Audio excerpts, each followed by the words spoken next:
Hi everyone. For today's video, I wanted to return to something that I had tried responding to previously, and essentially it's a video by Bad Empanada on his second channel, Bad Empanada Live, where he talks about Bad Empanada harasses trans veteran sickening, and one of the things is the core focus of what I wanted to address was, is Bad Empanada being transphobic or not? And the answer is yes.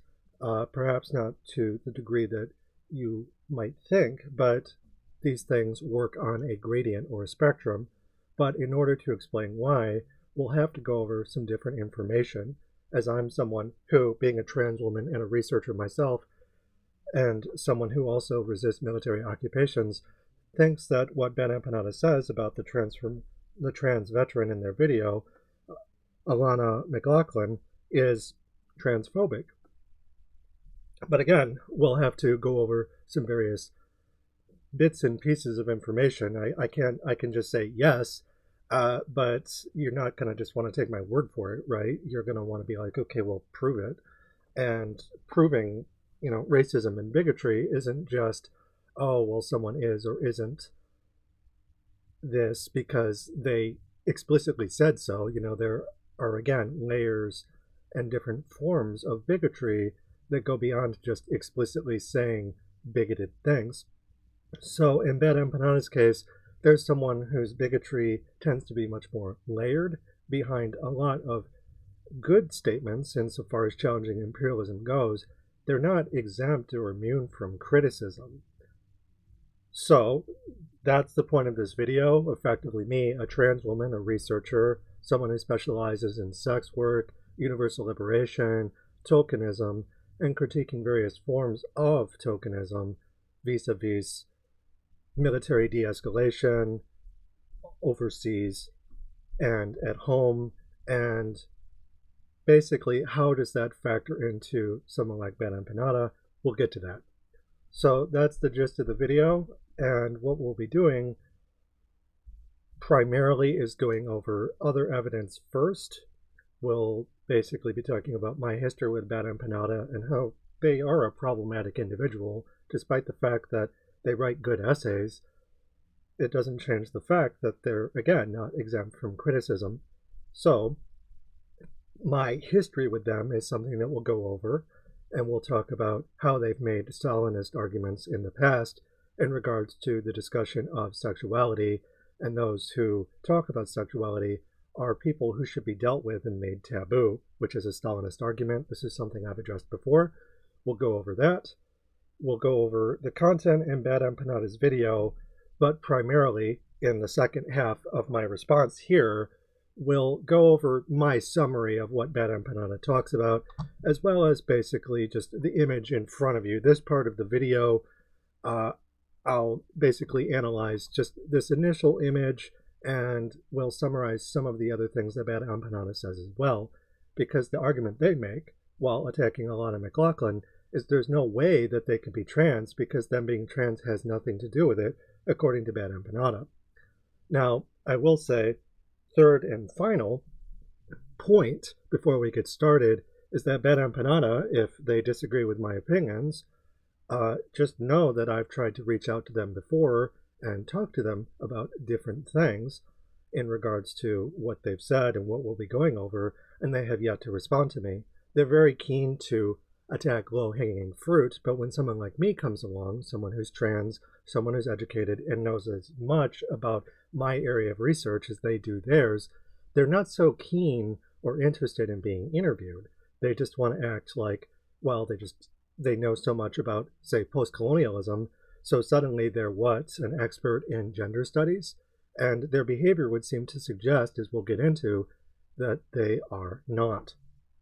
So, first and foremost, let's go over my history with Bad Empanada, and then we'll get to the video itself, and we'll summarize things at the end. So parts 1, 2, and 3, basically.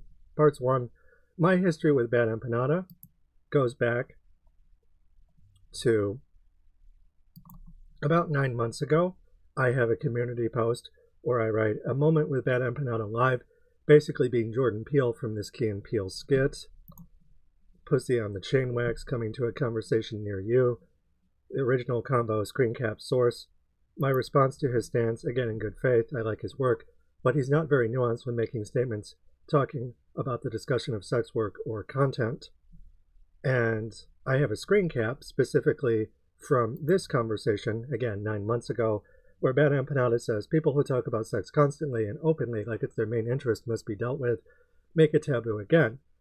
And even in my initial response, I made another video where I addressed this, where I'm like, okay, it's possible that maybe Bad Empanada was joking, but I'm less inclined to think that because my response to him saying that is, as a sex worker, activist, and BDSM doctor, I'm not sure how to feel here, to which he says, BDSM doctor, that's not a fucking thing, Jesus Christ, to which I respond, I'm an independent researcher but wrote my postgraduate work on the Gothic, ludology, Marxism, and BDSM. I have multiple books out about sex positivity and BDSM, kind of an odd mix, but BDSM is absolutely a part of the work that I do. And you're right, I don't have an office or work at university, but I do come from an academic background that branched off into non-academic work that I'm trying to share with people to help make others more sex positive and left-leaning in the fight towards liberation for different marginalized groups sexualized under capital. Notice how Bad Empanada doesn't respond to that. I go on to reply or follow up with, I should add that I don't engage with minors, no minors, DNI, do not initiate per the usual sex worker style, and the vast majority of my work is on my 18 and up website, which I can't even link to on YouTube. I think your post is referring to sex pests on YouTube, first and foremost, whose young audience they prey off of while calling themselves leftists, which I agree is entirely wrong. My work is basically entirely off-site, while I view it as strictly educational and made for purposes of satire and critique based on my academic and non-academic extracurricular work. It is something I predominantly discuss with other sex workers. And this is something that Bad Empanada never responded to. I reached out to them privately. Specifically, if I remember correctly, it was an email about Aaron Bushnell, and it was a slightly different topic, but that will become relevant when we discuss his current thoughts on ex-Imperialists. But I have reached out to Bad Empanada before. I have said, hey, you can debate me, that kind of thing. And Bad Empanada isn't especially keen on that. And it doesn't really matter so much as they're saying something here 9 months ago where they're making a Stalinist argument, which is people who talk about sex constantly and openly like it's their main interest must be dealt with, make it taboo again. This is effectively an allusion to Stalin making queer people illegal in the Soviet Union in 1933, and also the burning down of the Institute of Sexology belonging to Magnus Hirschfeld that same year. So there is a horseshoe element. The Soviets weren't just perfect communists, they were socialist to some extent, with a state component, state capitalist first and foremost, with a socialist element that had conservative elements that specifically targeted queer people, including trans people, in the Soviet era. Lenin was someone who originally wanted to extend the olive branch to those groups, and Stalin wasn't having it. And after Lenin died, and Stalin assumed power and began to essentially formulate Marxist-Leninism, his form of Marxist-Leninism basically took the queer bigotries inherent to Marx and Engels and applied that at a national corporate level through the Soviet state and the Stalinist cult of personality. So, this is the kind of argument that Bad Empanada is making here is a Stalinist one, and that's bad. And I had responded to them initially and 9 months ago, and if you go to my channel here, where my videos, if you go back about 9 months, I Sex Doctor, about me, Little Gothic BDSM, and the work that I do, response to Bad Empanada Live, where I tagged them 9 months ago, directly after that incident. I talk about them, my thoughts and feelings, and I go over basically the same information while also detailing my work, to which Bad Empanada never responded. And they could say, oh, well, you're small fry, I don't have time to deal with you, kid, that kind of thing. But it doesn't change the fact that, I had quite a bit to say, and they had nothing to say in response, which doesn't make them look very good. I am openly trans, I research this kind of thing, and Bad Empanada basically shut off their mouth and never took down the comment, I might add, they just didn't respond, which is a conservative tactic. If you're faced with someone who wants to talk to you and call you out for your own bigotries, and you don't respond, and you just are like, oh, well, I'm going to keep quiet about it and hope that they go away, that's a conservative tactic. So that's essentially the first part of this video. And now the second part of the video, before I get to that, I did want to say that in the comment 9 months ago, I say that I've written multiple books, and my book series is Gothic Communism, where I talk about the entirety of the series, which you can read about in this post, which is available on the description of my YouTube channel. But also, my book series is Finished, where I talk about the finalizing of my 6th and final book volume, To Sex Positivity, from 2022 to the present, but also a commemoration from June 1st this year, where I commemorate a lot of the other people that I've worked with, to include sex workers, but also, incidentally, sex educators. So I interview a lot of different people.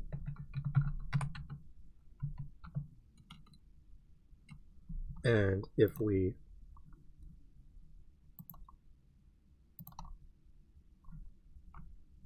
just want to make sure I'm clicking on the right thing here. Hailing Hellions, an interview with Delilah Gallo. Delilah Gallo is someone that I interview who is basically they're a sex educator and a sex coach. They're licensed, they're practicing. So remember that comment where Bad Empanada said, BDSM doctor? That's not a real thing. Well, Delilah Gallo is licensed. Now, are they a PhD? I don't think so, but they are licensed to educate about sex and to coach sex. So this is a thing. And furthermore, people who are what I might call a BDSM doctor is effectively, what do you think a sex therapist is? Which is essentially the kind of work that Delilah Gallo does. And they are someone who is very anti-war, and they are someone who is very, very much an activist. I quote them in the commemoration for my book series, again, 6 book volumes, where I've worked with nearly 100 models and researchers and educators at this point. And Delilah Gallo specifically says, land back, free Palestine, Sudan, Congo, Syria, Ethiopia, Cuba, Korea, Vietnam, Hawaii, Puerto Rico, Turtle Island, Lebanon, and all occupied, oppressed, embargoed land. Give to mutual aid. Learn about the indigenous nation whose land you are on. Lead with kindness, but don't shy away from conflict. Always ask yourself who is being left out and why. It is almost always going to be disabled people, indigenous people, trans people, and children. Start a garden. Make some art. Stay curious. Don't obey rules that don't make sense. Be loud about injustice. Abolish ICE. Abolish the police. Abolish the government. All power to the people, and wear a mask and test for COVID. Unquote. So Delilah Gallo is very much someone who is a sex worker. They're someone I've interviewed. They're someone I featured through my book series. They're featured on my website. All of this is mutually consensual. It's agreed. If from one educator to another, we are working together in a way that Bad Empanada 9 months ago to the present space and time said doesn't exist. They've never taken down this comment, and they've never acknowledged what I said. So this is unto itself a form of transphobia. You know, they're acting like I don't exist, despite the fact that I know a lot more about this than they do. They think that they know everything because they're, a postcolonialist?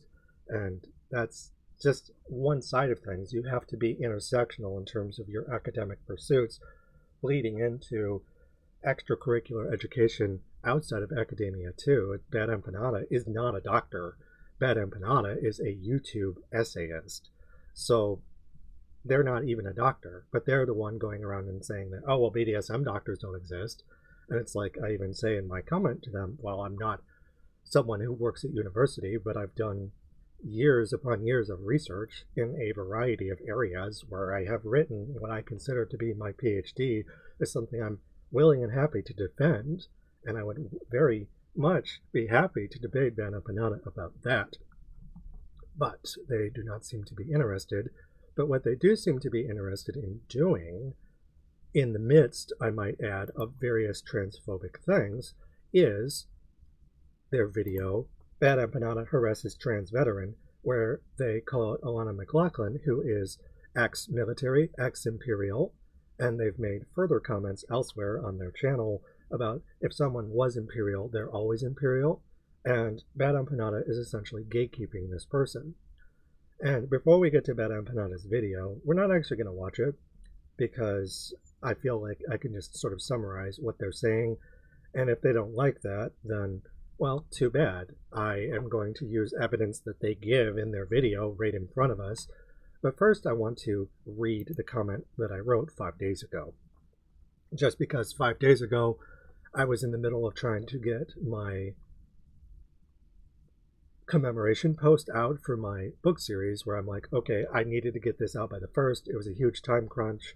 I've been working on this for over a month, working with over 10 models, funding and illustrating the section. It was over 50 pages, so it was essentially an essay on top of a celebration ceremony, a grand finale of my book series in its entirety. So I was just up to my eyeballs at work, and I tried to respond to this, and it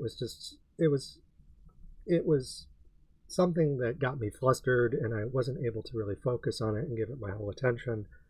And now, after I've kind of slept on it, and I've been able to kind of relax for a couple of days, I had my birthday, my book series is out there, I've been able to do some things that are just kind of fun, worked with a sex worker and invigilating them, a gender fluid person who's really cool. I just did some stuff like that to take my mind off things. And I thought I would go back and read what I wrote initially in regards to Bad Empanada's video, where they insist that they're not transphobic. And given our past history, which we've already gone over, I would have to disagree with that. So first, part 2 of my response video here, we will now be reading what I wrote initially. And then after that, part 3, I will go over some of what they talk about. I'll talk about Alana McLaughlin and my own thoughts and feelings about the complexities of rebellion. It's not really that cut and dry as Bad Empanada is making it out to be. And there's various double standards that they have, and they're basically LARPing as someone who's more oppressed than they actually are. They're basically being a spokesperson for the Taliban, which is problematic, to say the least. And while I will agree that the Taliban are freedom fighters, they were also people whose hands are not clean in this situation. So we'll get to that in part 3. Now, part 2. Here's my initial response from 5 days ago. Was trying to record a response to this video about Bad Empanada, but it was exhausting. Decided to just post my notes instead. Basically, Bad Empanada has, to put it mildly, a complete disdain for Americans, and while the ex-military person he was attacking isn't perfect, they didn't really seem like a Nazi white moderate either. Yet Bad Empanada basically went up to them and said, "Fuck you, Nazi, go turn yourself into the Taliban." And I'm all for humanizing victims of American imperialism, but this person seemed relatively penitent, like not Yoda or anything, but still resisting police forces and standing up for minority rights while being trans and supporting the Palestinians, indigenous people, people of color, etc. Also, Bad Empanada is someone who once finger-wagged Aaron Bushnell for setting himself on fire, saying it was a waste of resources, but here is calling for a symbolic gesture that I don't think would accomplish much. It just felt odd to me. Basically, Bad Empanada is a white, cishet Aussie from the First World, re. Australia, enacting revenge fantasies for marginalized peoples, re. he is LARPing as the Taliban. To be clear, I'm a trans anti-fascist author who stands against U.S. imperialism and all that. The only point I'm trying to make about Bad Empanada is he basically says, I walked up to this person, called them a Nazi, and told them to turn themselves into the Taliban, which is tantamount to suicide, and they didn't respond well. So I was like, yeah, dude, what do you expect? And this is coming from me, someone who calls people Nazis all the time. Just looking through their stuff, I didn't really get Vosh vibes about Alana McLaughlin, just the impression of someone who made mistakes in the past and is changing course as they go. And if you go to their Twitter page, they have various things where they talk about trans violence and minority rights and Marxist-Leninist, ideas and theories that are being discussed, talking about Gaza and resisting that, and so on and so forth. So there's different instances on their channel where they are against capitalism, they're for pride, they're people who are against police violence against minorities like trans people, but not just trans people, Also, you have to keep in mind that ICE isn't just attacking trans people, even though they're the ones that are being genocided here at home. First and foremost, there's a tremendous amount of anti-trans legislation being passed right now. The trans question, Donald Trump standing up and saying that trans people are illegal, essentially, even if it hasn't been passed into law yet. And this is a repeat of history with hauntological components. Instead of Jewish people, now it's explicitly queer people. So whereas the pink triangle in the past was something that was used to antagonize and genocide queer people, it wasn't the main focus of the German government, but it is the main focus of the American government. And Jonathan Joss was just murdered protecting his trans husband, Tristan Gonzalez, and which is something that I write about as well. So this kind of violence is something that is happening in ways where, would Bad Empanada say, oh, well, people who talk about sex, and by extension, I would assume gender constantly and openly, like it's their main interest, must be dealt with, make it taboo again. Well, that falls on the side of the people who murdered Jonathan Joss and are keeping quiet about the homophobic and the queerphobic elements of that murder. It's effectively Holocaust by bullet. It's just another form of genocide. So what Bad Empanada said here did not age very well. And this is around the same time that they talked about Westside Tyler, and Westside Tyler being someone that they also go on to critique. We don't really have time to get into that here. It's a topic for another video. But, Westside Tyler is, ex-Imperial. But Westside Tyler, compared to Alana McLaughlin, is someone who, Alana McLaughlin admits that they were a special forces fighter, and they talk about that very openly. This brings us to the third part of the video, where Bad Empanada is essentially like, okay, a few years ago, Alana McLaughlin was already critiquing American liberals and standing up for queer people, black folks, immigrants, disabled people, indigenous folks, and other POC to count on police to protect us. They're literally being anti-cop in favor of land back. And they're saying, like, look, I was someone who fought in Afghanistan, and I have this replica of the weapon I used. And I didn't get the impression that they were fascist, and Bad Empanada even says that they messaged this person, and if we go to the conversations that they have, where they are, let's see if I can find it. They approach this person and say, murderer, disgusting killer, submit yourself to trial before the families you harmed, lying piece of shit, cowardly mass murderer. And Bad Empanada is someone who approaches Alana McLaughlin and is saying, oh, well, this leftist has problematic elements, and they're critiquing Bad Empanada. And Bad Empanada is like, well, no, because I approached you and called you a fascist, and you don't want to turn yourself in to the Taliban, and because they would kill you. And Bad Empanada is basically saying to this trans person, kill yourself. And the trans person's like, well, fuck you, buddy. And they're saying that Alana McLaughlin isn't penitent at all, that they're, admitting wrongdoing, while at the same time insisting that they didn't kill anyone in Afghanistan that wasn't specifically Taliban or Chechen Merc. So they're not bragging about killing women and children.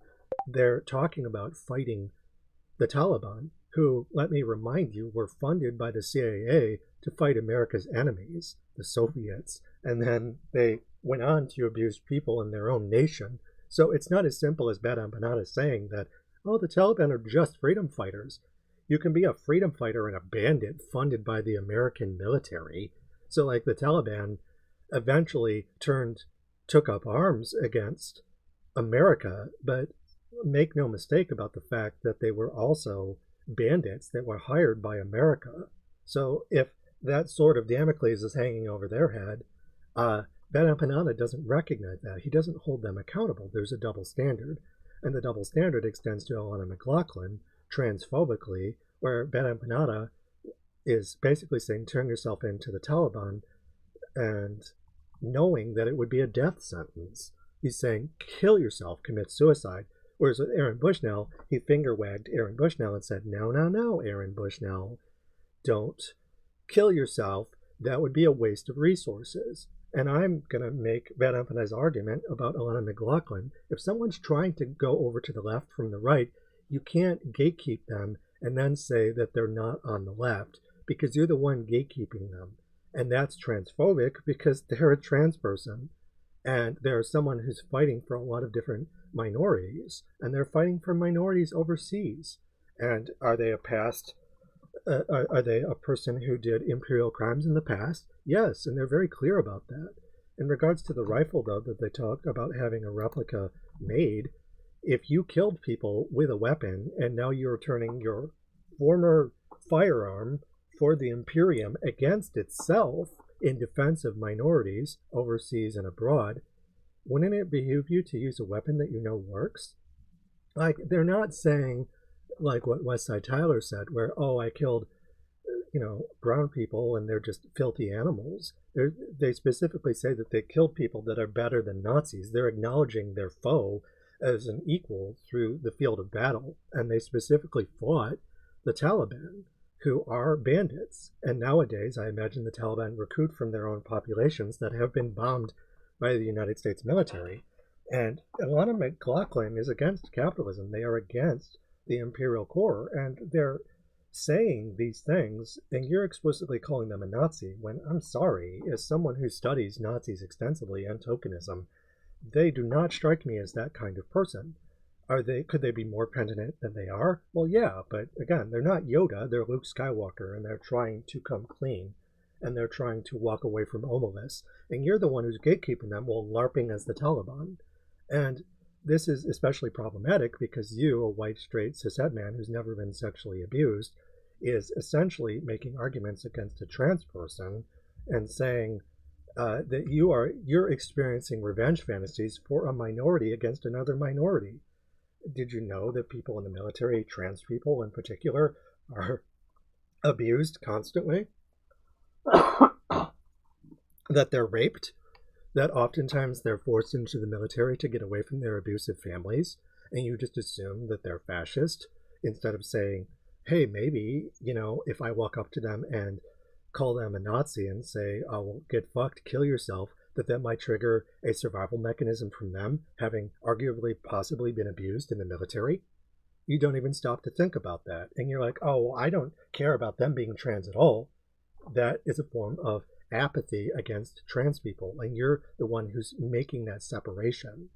And that's just another thing that you're overlooking while LARPing as a white cishet man who's from the first world, and you'll attack Americans while you come from Australia. You're from the West, but this double standard that you hold against Alana McLaughlin, you don't hold against yourself, a straight person versus a trans person. Like, that's a form of transphobia. Are you as openly transphobic as a Nazi? No.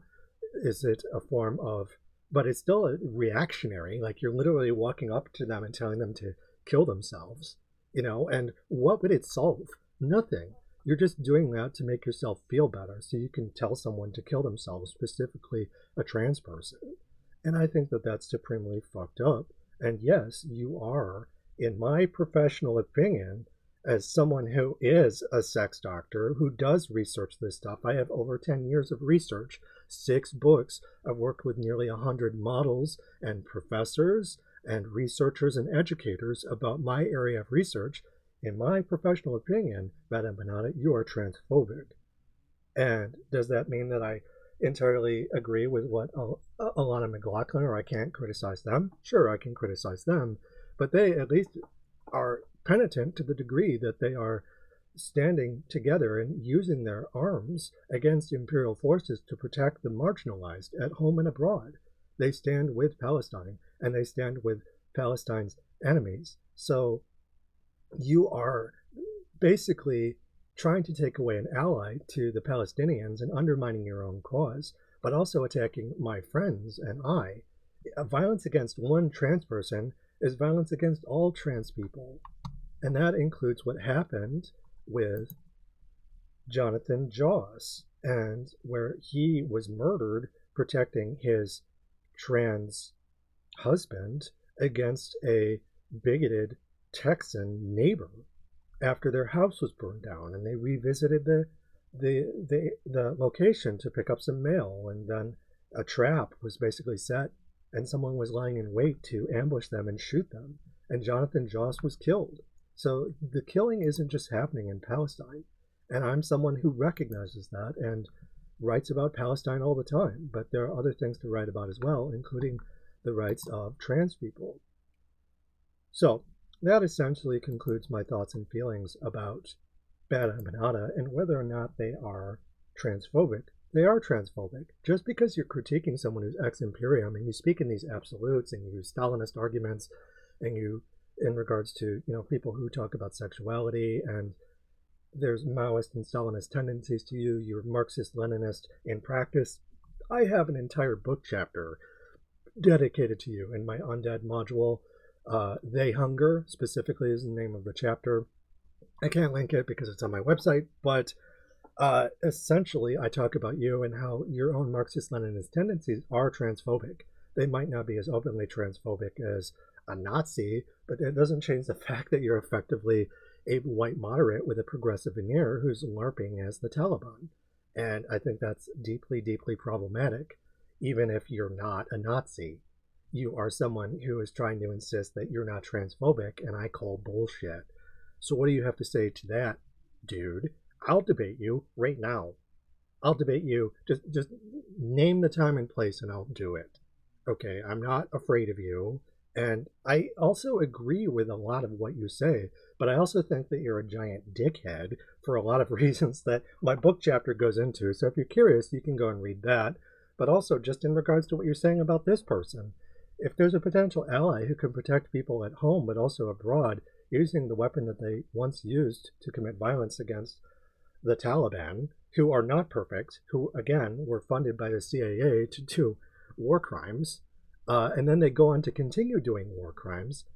You can't just say, well, they're fighting Americans now, so they just get the slate wiped clean. Well, you're willing to extend that benefit to them.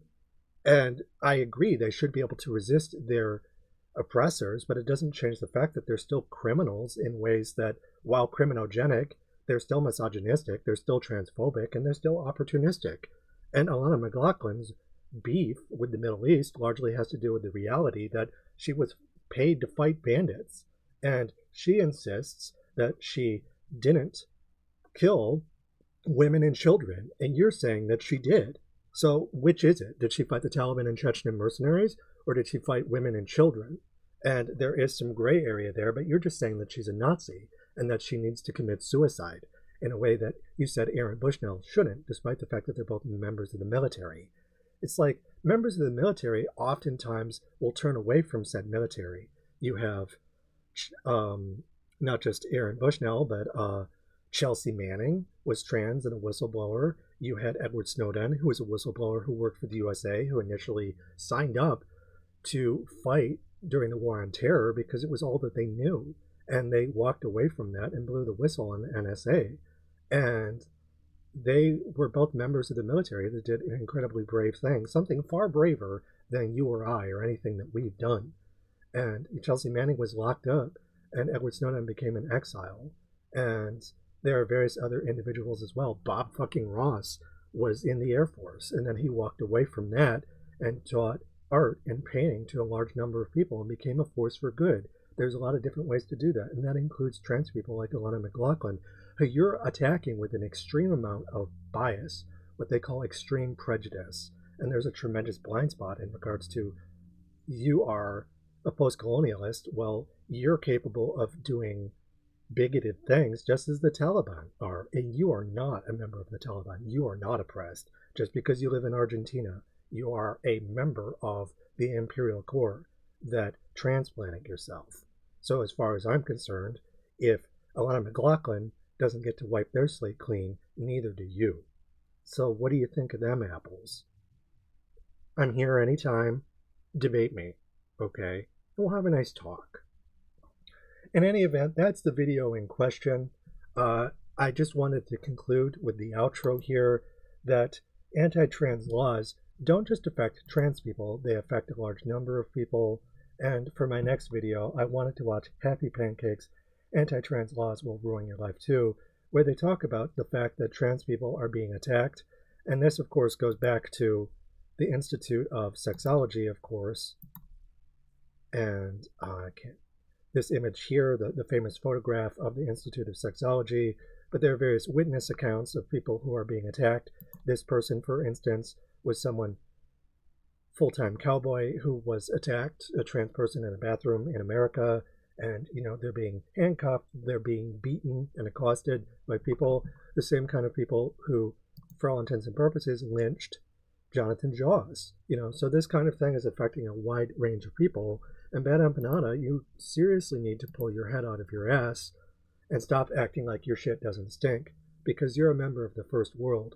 Despite the fact that you live in Argentina, you can't ignore where you came from any more than Alana McLaughlin did, and I'm going to hold both of you to the same standard. And as far as that goes, the comparison, they actually come up better because they're not the one who's trying to take apart leftist movements and to basically discount everything in the United States and saying some really stupid shit, because that's what you're doing, and I don't like it. But again, we've already kind of gone over all of that. I strongly recommend checking out all of this. You know, watch Bad Empanada's video, decide for yourself. They don't really give a lot of evidence beyond, you know, they go back to 2022, 2023. They don't really talk about what they've said since then. They're acting bad because they walked up to Alana McLaughlin and said, kill yourself. Oh, it's not because you're trans. But there's this double standard in regards to, you've said that you would forgive people who are penitent, and Alana McLaughlin is someone who is, as far as I'm concerned, relatively penitent. And I'm someone with a complex history in terms of, you know, the Imperial core. My grandfather was a Holocaust survivor. And if we scroll down to anti-Semitism, discussing my grandfather, a Dutch Holocaust survivor, who was, for all intents and purposes, a libertarian. So I'll critique my grandfather about stuff like that, but acknowledge that he also fought the Nazis. I'll critique Westside Tyler far sooner than you did, I might add, and you recommended them only to realize later that they're a piece of shit, and you didn't say anything about them when they were featured, until they were featured on Noah Samson's live stream. And then you say something. Well, you're supposed to say something sooner than that. I beat you to the punch. Where were you then, dipshit? So yeah, I don't know. Excuse me kind of ranting a little bit at the end here. I'm just kind of getting this out of my system. It feels good. Because Bad Empanada, despite the fact that they are a good researcher, it doesn't change the fact that they're transphobic. And it feels good to call people out on that shit. I still critique Alana McLaughlin, but Alana McLaughlin, for all intents and purposes, seems penitent. The evidence that you give in this video doesn't really disprove any of that. So yeah, just if you want to show me more evidence and you want to talk about this and you disagree with what I said, then fine, whatever. I'm happy to have a conversation with you. I'm not afraid to debate you. And I will talk to you about all of this in ways where I don't back down. I will not be polite to you. That debate between you and Hassan Piker on Noah Samson's live stream, like, I get it. The two of you were, you know, basically playing nice for the live streaming. You didn't want to turn it into something unproductive. I get it. But this isn't that. This is me inviting you to debate me. You can be as rude as you want. Show the world that you're not transphobic. Debate a trans person, someone who knows as much about what she researches as you do what you research. So yeah, challenge accepted, invitation extended. Let's see if you got the guts. In any event, if that happens, I'll let everyone know, and we can arrange a time and a place to do that. Otherwise, you know, there's a lot of violence happening around the United States and elsewhere in regards to fascism, not just affecting trans people and indigenous people, but a lot of different minorities. So stay safe out there, and until next time, take care.